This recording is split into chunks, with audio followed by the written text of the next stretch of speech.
Hi guys, and ഇന്നത്തെ വീഡിയോയിൽ നമ്മൾ ഡിസ്കസ് ചെയ്യാൻ പോകുന്നത് ഓപ്പറേഷൻ സിന്ദൂറായിട്ട് റിലേറ്റ് ചെയ്തിട്ടുള്ള ഒരു ടോപ്പിക്കാണ്. നമുക്കിവിടെ കാണാം the new normal after Pahalgam India's response. Okay, ആ ഒരു പെഹൽഗാം അറ്റാക്കിന് ശേഷം ഇന്ത്യ എങ്ങനെ റെസ്പോണ്ട് ചെയ്തു എന്നുള്ളതാണ് നമ്മുടെ ഇന്നത്തെ ഡിസ്കഷൻ.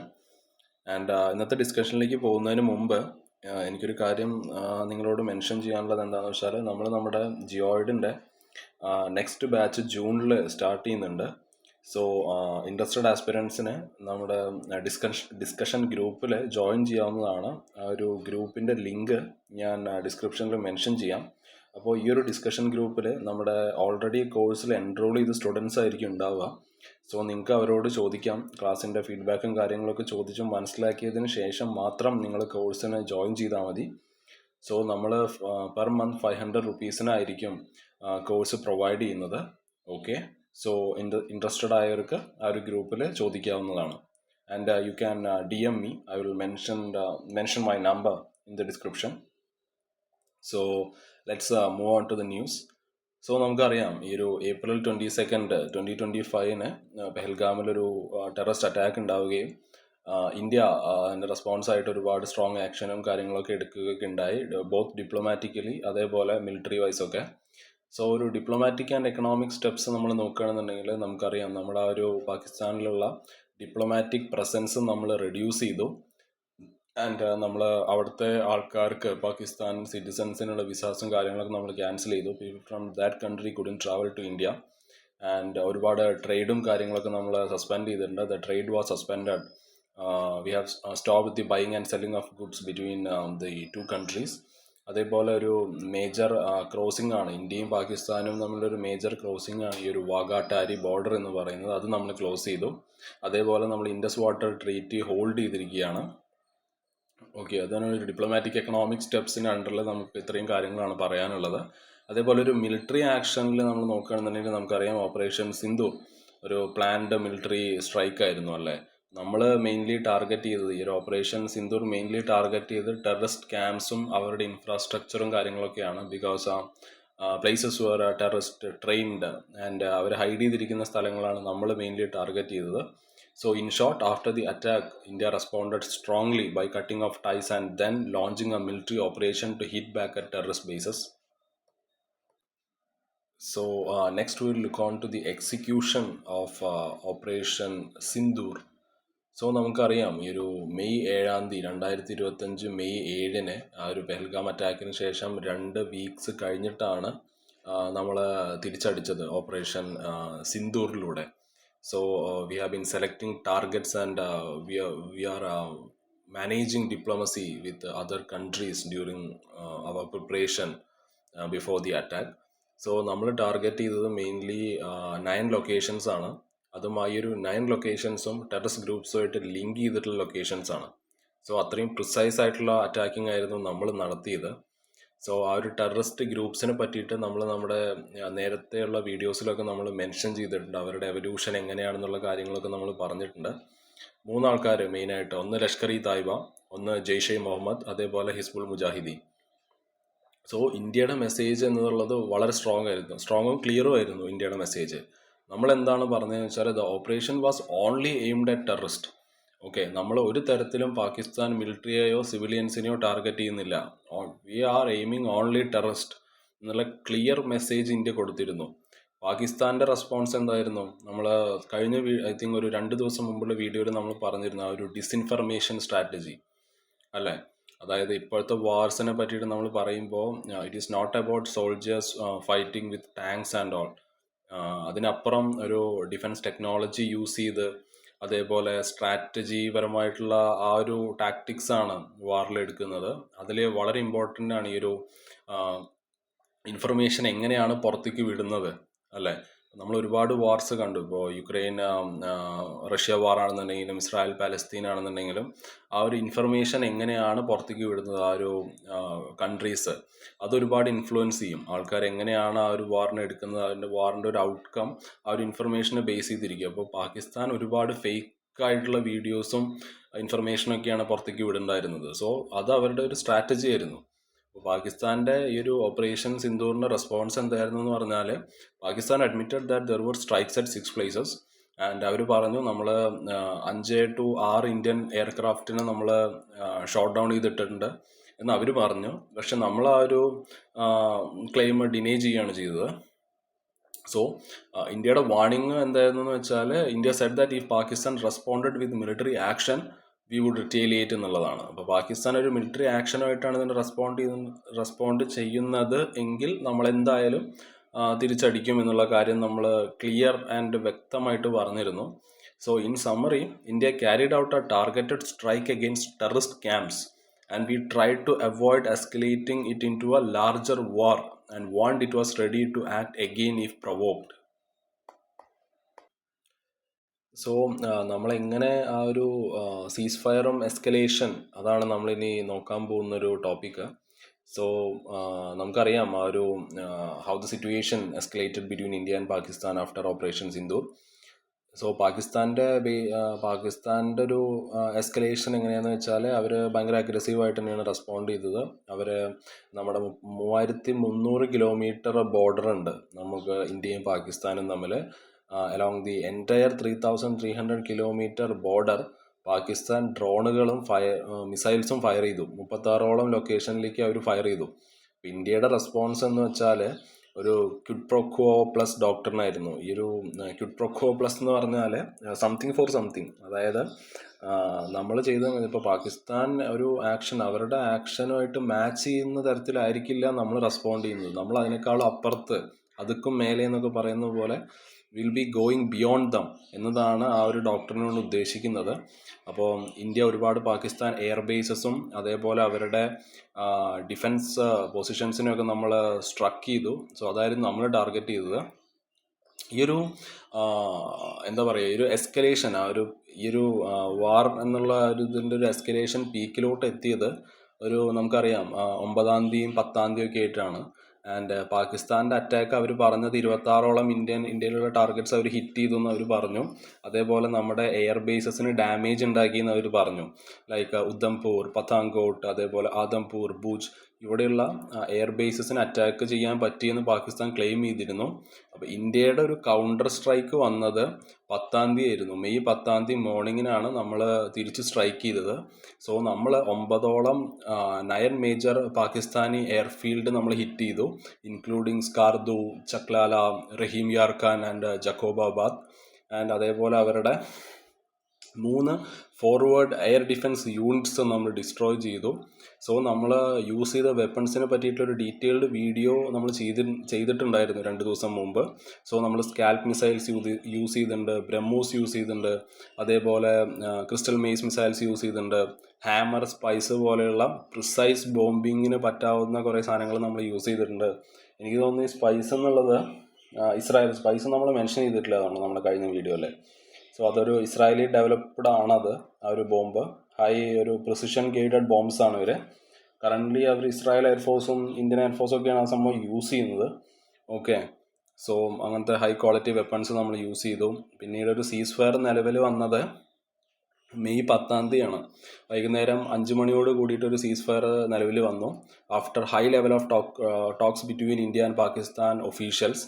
ഓക്കെ, അപ്പോൾ ഇതിനിടയിൽ US-ൻ്റെ ഇൻവോൾവ്മെൻറ്റ് നമുക്കറിയാം. US കംപ്ലീറ്റ്ലി ട്രംപ് പറഞ്ഞത് US ഉള്ളത് കൊണ്ട് മാത്രമാണ് ഈ ഒരു സീസ് ഫയർ നിലവിൽ വന്നത് എന്നുള്ളൊരു രീതിക്കാണ് ട്രംപ് സംസാരിച്ചത്. പക്ഷേ നമ്മളത് കംപ്ലീറ്റ് ആയിട്ട് US-ൻ്റെ ആ ഒരു US-ൻ്റെ ഇൻവോൾവ്മെൻറ്റ് കൊണ്ട് മാത്രമാണ് വന്നത് എന്ന് നമ്മൾ പറയുന്നില്ല, നമ്മളത് ഡിക്ലൈൻ ചെയ്തു അല്ലേ. So United States of course they played a very key mediator role during this escalation. And അവർ പറഞ്ഞു ഇന്ത്യ പാകിസ്ഥാൻ ഡീഎസ്കലേറ്റ് ചെയ്യണം, ഒരു ഫുൾ സ്കെയിൽ വാർ നമ്മൾ അവോയ്ഡ് ചെയ്യണം എന്ന് അവർ പറഞ്ഞു. And they have pushed for a cease fire working through diplomatic channels and backdoor talks and all. So US supported India's right to self-defense but stressed the need for regional stability. So in short, the US helped to calm tensions and was crucial in bringing both sides to the negotiation table. So next നമ്മൾ നോക്കുന്നത്, നമ്മൾ പറഞ്ഞ പോലെ ഈ ഒരു US-ൻ്റെ involvement ആണ് ഈ ഒരു ഇന്ത്യ പാകിസ്ഥാൻ ക്രൈസിസിലെ. So US role in the crisis. അപ്പോൾ മെയ് 8-ാം തീയതി നമ്മുടെ വൈസ് പ്രസിഡന്റ് JD വാൻസ്, പുള്ളി ഇതിനെ മീഡിയേറ്ററായിട്ടൊന്നും ഞങ്ങൾ നിൽക്കില്ല, നിങ്ങൾ എന്താ വെച്ചാൽ ചെയ്തോ, ഇതിൽ നമ്മളില്ല, ഈ സീനിൽ നമ്മളില്ല എന്നൊക്കെ പുള്ളി പറഞ്ഞു. പക്ഷേ after signs that Pakistan might be raising its nuclear alert the US become more active. Okay, ഇത് കൈവിട്ട് പോകും എന്ന് US തോന്നിയെന്ന് തോന്നുന്നു. അതിന് ഒരു എന്താ ഈ ഒരു സീനിലേക്ക് നയിച്ചത് എന്താണെന്ന് വെച്ചാൽ, ഒരു റൂമർ ഉണ്ടായിരുന്നു. പാകിസ്ഥാൻ അത് ഒഫീഷ്യലി ഡിനൈ ചെയ്തു. ഒരു ന്യൂക്ലിയർ കമാൻഡ് അതോറിറ്റി ഉണ്ട്. സോ അവർ പാകിസ്ഥാനിൽ അവരുടെ ന്യൂക്ലിയർ കമാൻഡിങ് അതോറിറ്റി ഒരു മീറ്റിംഗ് കൂടിയെന്ന് പുറത്തേക്ക് ന്യൂസസ് ഒക്കെ വന്നിരുന്നു. പക്ഷെ പാകിസ്ഥാൻ അത് ഒഫീഷ്യലി ഡിക്ലൈൻ ചെയ്തു. ഈ ഒരു ന്യൂക്ലിയർ കമാൻഡ് അതോറിറ്റി എന്ന് പറയുന്നത് ഒരു കൺട്രിയിലുള്ള ഒരു ടോപ്പ് ബോഡിയാണ്. അവരാണ് കൺട്രോൾ ചെയ്യണത് എപ്പോൾ ന്യൂക്ലിയർ വെപ്പൺ യൂസ് ചെയ്യണം എന്നുള്ളത്. Okay, in Pakistan it decided if and when nuclear weapons can be used. ഈ ഒരു 2025 ഈ ഒരു ക്രൈസിസിൽ ഒരു റൂമേഴ്സും കാര്യങ്ങളൊക്കെ ഉണ്ടായിരുന്നു. പാകിസ്ഥാൻ്റെ ഈ ഒരു ന്യൂക്ലിയർ കമാൻഡ് അതോറിറ്റി മീറ്റിംഗ് കൂടിയിരുന്നു and suggesting a possible nuclear alert. പക്ഷേ അത് അവർ ഒഫീഷ്യലി ഡിനൈ ചെയ്തു. പക്ഷെ അതും കൂടി പുറത്തേക്ക് വന്നപ്പോൾ US മനസ്സിലായി ഇത് ചിലപ്പോൾ കൈവിട്ട് പോവും. അതുകൊണ്ട് അവർ എൻഗേജ് ചെയ്യാൻ തീരുമാനിച്ചു. So May 9 high level diplomacy മീറ്റിങ്ങുകളൊക്കെ കൂടിയിരുന്നു. നമ്മുടെ US വൈസ് പ്രസിഡന്റ് ആയുള്ള JD വാൻസും നമ്മുടെ PM ശ്രീ നരേന്ദ്രമോദി ആയിട്ടുള്ള ഒരു മീറ്റിങ്ങും കാര്യങ്ങളൊക്കെ അവർ നടത്തി. ആൻഡ് മാർക്കോ റൂബിയോ ഒരു US ആ ഒരു secretary of state contacted both India and Pakistan leaders. And ഈ ഒരു സീസ് ഫയർ നിലവിൽ വരുന്നതിന് മുമ്പ് തന്നെ നമ്മുടെ ട്രംപ് ട്വീറ്റ് ചെയ്തിരുന്നു about the ceasefire before it was formally announced, suggesting that the US was deeply involved behind the scenes. അപ്പോൾ US ഇൻവോൾവ്മെന്റിനെ പറ്റിയിട്ട് നമ്മൾ പറഞ്ഞു അല്ലേ. US മെയിനായിട്ടൊരു മീഡിയേറ്റർ ആയിട്ടല്ല US കളിക്കുക. ഓക്കെ, ഒരു സ്റ്റെബിലൈസർ ആയിട്ടായിരിക്കും, ഒരു ക്വൈറ്റ് സ്റ്റെബിലൈസർ ആ ഒരു റോളാണ് അവർ എടുക്കുക മെയിൻലി. പക്ഷെ US ആ ഒരു റോള് നമുക്കങ്ങനെ കംപ്ലീറ്റ് ആയിട്ട് തള്ളിക്കളയാൻ കഴിയില്ല. ഒരുപാട് ഇതേപോലെയുള്ള ക്രൈസിസിൽ ഒരു നമ്മളെ ഡീഎസ്കലേഷന് വേണ്ടിയിട്ട് അവർ ഹെൽപ്പ് ചെയ്തിട്ടുണ്ട്. പാസ്റ്റ് ക്രൈസിസിൻ്റെ കാര്യങ്ങൾ എടുക്കുകയാണെന്നുണ്ടെങ്കിൽ ഇപ്പോൾ കാർഗിൽ വാറിൽ ഒരു മീഡിയേറ്റ് ചെയ്തിട്ടുണ്ടായിരുന്നു. മീഡിയേറ്റ് അല്ല, ഒരു ക്വൈറ്റ് സ്റ്റെബിലൈസർ. ഓക്കെ, 1999 കാർഗിൽ വാറിലും അതേപോലെ പാർലമെൻറ്റ് അറ്റാക്ക് 2001 പാർലമെൻറ്റ് അറ്റാക്കിലും, Mumbai attack 2008, Balakot air strike 2019. So ഇതിന് ഈ ഒരു അറ്റാക്കിൻ്റെ ഇടയിലൊക്കെ US നിന്നിട്ടുണ്ട് ആ ഒരു ക്രൈസിസ് മാനേജ്മെൻറ്റിന് വേണ്ടിയിട്ട്. ആൻഡ് എക്സെപ്ഷൻ എവിടെയാണെന്ന് വെച്ചാൽ ഒരു 2016 നമ്മുടെ ഉറി അറ്റാക്ക് റെസ്പോൺസിൽ US വലിയ റോളൊന്നും US ഉണ്ടായില്ല, അവരിടയിലൊന്നും നിന്നില്ല. സോ നമ്മൾ പറഞ്ഞ പോലെ US has never acted as A mediator. So they only acted as A quite stabiliser. So ഇന്ത്യക്ക് എന്താണ് ചെയ്യാൻ കഴിയുക ടു അവോയ്ഡ് ഔട്ട്സൈഡ് ഇൻ്റർഫിയറൻസ്? ഒന്ന്, നമ്മളേതായിട്ടുള്ള സ്ട്രോങ് മിലിറ്ററി ഉണ്ടാക്കുക, അതേപോലെ എക്കണോമി നമ്മൾ സ്ട്രോങ് ആക്കുക. ആൻഡ് നമ്മൾ ഡയറക്റ്റായിട്ട് ഇൻഡിപെൻഡൻറ്റ് കമ്മ്യൂണിക്കേഷൻ ചാനൽസ് ഉണ്ടാക്കുക പാകിസ്ഥാനുമായിട്ട് to handle crisis internally. So ഇനി നമുക്ക് നമ്മുടെ ഇന്നത്തെ ഈ ഒരു ഡിസ്കഷൻ്റെ ഒരു കൺക്ലൂഷൻ പാർട്ടിലോട്ട് വരാം. അപ്പോൾ ഈ ഒരു ഹെഡ്ലൈൻ പറയുന്നത് പോലെ ആ ഒരു new normal after Pahalgam, redefining the new normal in counter terrorism എന്നുള്ളതാണ് നമ്മുടെ ഒരു ഫൈനൽ ടോപ്പിക്ക്. അപ്പോൾ ഇവിടെ നമുക്ക് പറയാനുള്ളത്, ഈ ഒരു 1998 മുതൽ 1998 മുതൽ നമ്മൾ എന്നൊക്കെ ഈ പാകിസ്ഥാൻ്റെ ടെറർ അറ്റാക്സിനെതിരെ റെസ്പോണ്ട് ചെയ്തിട്ടുണ്ടോ അന്നൊക്കെ ഇവർ പറഞ്ഞത് ഞങ്ങളുടെ കയ്യിൽ ന്യൂക്ലിയർ വെപ്പൺ ഉണ്ട്, നിങ്ങൾ സൂക്ഷിച്ചിരുന്നു എന്നുള്ള ആ ഒരു സംഭവമാണ് ഇവരെടുത്തത്. ഓക്കെ, പാകിസ്ഥാൻ എപ്പോഴും അവരുടെ ആ ഒരു ന്യൂക്ലിയർ ത്രെട്ടാണ് പറയുക to stop India from responding to the terror attack. പക്ഷേ റീസെൻ്റ്ലി ഉള്ള സ്ട്രൈക്സ് നമുക്ക് മനസ്സിലാക്കാൻ കഴിയും ഇന്ത്യയുടെ ആ ഒരു പാറ്റേൺ ഇന്ത്യ ചേഞ്ച് ചെയ്തിട്ടുണ്ട്. ഇപ്പോൾ നമ്മുടെ ആ ഒരു സർജിക്കൽ സ്ട്രൈക്ക് ആണെങ്കിൽ, ഇപ്പോൾ 2016 സർജിക്കൽ സ്ട്രൈക്ക് ആണെങ്കിലും, ബലാക്കോട്ട് എയർ സ്ട്രൈക്ക് ആണെന്നുണ്ടെങ്കിലും 2019, അതേപോലെ ഇപ്പോൾ റീസെൻ്റ്ലി ഉണ്ടായ നമ്മുടെ ഓപ്പറേഷൻ സിന്ദൂർ ആണെന്നുണ്ടെങ്കിലും, ഇവിടെയൊക്കെ ഇന്ത്യയുടെ ആ ഒരു ചേഞ്ചിങ് പാറ്റേൺ നമുക്ക് കാണാൻ സാധിക്കും. ഓക്കെ, ഇപ്പോൾ 2016 എന്താണ് ഉണ്ടായത് നിങ്ങൾക്ക് അറിയാം. ആ ഒരു സർജിക്കൽ സ്ട്രൈക്ക്, അതായത് പാകിസ്ഥാൻ്റെ ടെററിസ്റ്റ് നമ്മുടെ ഇന്ത്യൻ ആർമി ബേസിനെയാണ് അറ്റാക്ക് ചെയ്തത്. ജമ്മു ആൻഡ് കാശ്മീരിൽ ഉറിയിലുള്ള ഇന്ത്യൻ ആർമി ബേസിനെ അറ്റാക്ക് ചെയ്തിട്ട് 19ഓളം സോൾജേഴ്സിനെ അവർ കൊന്നു. ഓക്കെ, അപ്പോൾ നമ്മൾ എന്താണ് തിരിച്ചു ചെയ്തത്? നമ്മൾ ലൈൻ ഓഫ് കൺട്രോൾ അങ്ങോട്ട് ക്രോസ് ചെയ്തു. നമ്മൾ POKയിൽ കയറി, പാകിസ്ഥാൻ ഓക്യുപ്പൈഡ് കാശ്മീരിൽ കയറി അവരുടെ ആ ഒരു ടെററിസ്റ്റ് ലോഞ്ച് പാഡ്സ് നമ്മൾ ഡിസ്ട്രോയ് ചെയ്തു. അതായത് these were the places where terrorist were preparing to enter India. And ഇതിനെ ഒരു സർജിക്കൽ സ്ട്രൈക്ക് എന്ന് വിളിക്കാൻ കാരണം ഇത് വളരെ ക്വിക്കായിട്ടുള്ള റെസ്പോൺസ് ആയിരുന്നു, അതേപോലെ പ്രിസൈസ് ആയിട്ടുള്ള മിലിറ്ററി ആക്ഷൻ ആയിരുന്നു. ഇപ്പോൾ ബലാക്കോട്ട് എയർ സ്ട്രൈക്ക് നമുക്കറിയാം 2019 ഉണ്ടായതാണ്. പുൽവാമയിൽ, ജമ്മു ആൻഡ് കാശ്മീരിലെ പുൽവാമയിൽ ഉണ്ടായതാണ്. ഈ ജെയ്ഷെ മുഹമ്മദിൻ്റെ ഒരു സൂയിസൈഡ് ബോംബർ വന്നിട്ട് 40ഓളം ഇന്ത്യൻ CRPF സോൾജേഴ്സിനെയാണ് കൊന്നത്.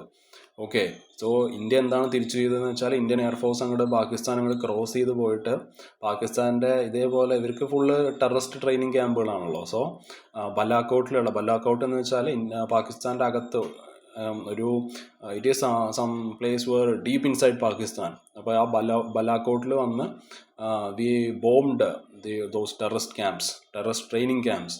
അപ്പോൾ ഈ ഒരു ബലാക്കോട്ട് എയർ സ്ട്രൈക്ക് എന്ന് പറയുന്നത് 1971 തൊട്ടിട്ട് നമ്മൾ ഇതുവരെ ഒരു എയർ സ്ട്രൈക്ക് പാകിസ്ഥാനെതിരെ നടത്തിയിട്ടുണ്ടായിരുന്നില്ല. So this was a first strike inside Pakistan since 1971. It shows a major shift in India's response to terrorism. അപ്പോൾ അതിനൊരു മെസ്സേജ് എന്താണെന്ന് പറഞ്ഞാൽ both strikes showed that India would no longer stay silent after terror attack and was ready to take military actions across the border എന്നുള്ളതാണ്. And പിന്നെ recent ഇപ്പോൾ രണ്ടെണ്ണം നമ്മൾ പറഞ്ഞു, ഒരു സർജിക്കൽ സ്ട്രൈക്കും പറഞ്ഞു, ബലാക്കോട്ട് എയർ സ്ട്രൈക്സും പറഞ്ഞു. പിന്നെ നമുക്ക് ഇപ്പോൾ ഓപ്പറേഷൻ സിന്ദൂർ 2025 ഓപ്പറേഷൻ സിന്ദൂറും നടന്നു. So shows a changing pattern. And ഈ ഒരു മെയ് 12 നമ്മുടെ PM മോദി പറഞ്ഞു, said India will respond militarily if needed. നിങ്ങൾ എന്തൊക്കെ ന്യൂക്ലിയർ ത്രെട്ട് പറഞ്ഞാലും ഞങ്ങൾ ഇനി ടാർഗറ്റ് ചെയ്യാൻ പോകുന്നത് ടെറർ ലീഡേഴ്സിനെയും ഈ ഒരു ടെററിസത്തിനെ സ്പോൺസർ ചെയ്യുന്ന സ്റ്റേറ്റ് സ്പോൺസേഴ്സിനെയും ഞങ്ങൾ ടാർഗറ്റ് ചെയ്യുന്നു മോദി പറഞ്ഞു. ആൻഡ് മോദി പറഞ്ഞത് ഇങ്ങനെയാണ്, അതായത് आतंक और बातचीत साथ साथ नहीं चल सकते, आतंक और व्यापार साथ साथ नहीं चल सकते, पानी और खून एक साथ नहीं बह सकते. അതായത് തീവ്രവാദവും സംസാരവും ഇനി അങ്ങോട്ട് ഒരുമിച്ച് പോവില്ല, തീവ്രവാദവും വാണിജ്യവും ട്രേഡും ഇനി അങ്ങോട്ട് ഒരുമിച്ച് പോവില്ല, വെള്ളവും ചോരയും ഇറ്റ് കനോട്ട് ഫ്ലോ ടുഗെദർ എന്നാണ് മോദിജി പറഞ്ഞത്. സോ അതൊരു ടഫ് പോളിസിയാണല്ലേ. And to make this approach more credible, India must നമ്മുടെ മിലിറ്ററി സ്ട്രെങ്ത് കുറച്ചും കൂടി സെറ്റാക്കണം. അതിപ്പോൾ ടെക്നോളജി വൈസ് ആണെന്നുണ്ടെങ്കിലും ബെറ്ററായിട്ട് കോർഡിനേറ്റ് ചെയ്ത് ഇൻ്റലിജൻസ് ലെവലിലുള്ള ഗ്യാപ്പൊക്കെ നമ്മൾ ഫില്ല് ചെയ്യണം. സോ എന്നാൽ മാത്രമാണ് നമുക്ക് ആ ഒരു that will only make our approach more credible. Okay, Modiji പറഞ്ഞ ഈ ഒരു tougher policy, to make this approach more credible India must strengthen its military, അതേപോലെ we should fix intelligence gaps. Okay, so ഇതാണ് അപ്പോൾ ഇന്നത്തെ ഈ ഒരു ടോപ്പിക്കിൻ്റെ ഈ ഒരു കൺക്ലൂഷൻ. ഓക്കെ, സോ നാളെ വേറൊരു വീഡിയോ ആയിട്ട് വരാം. Okay, have A nice day.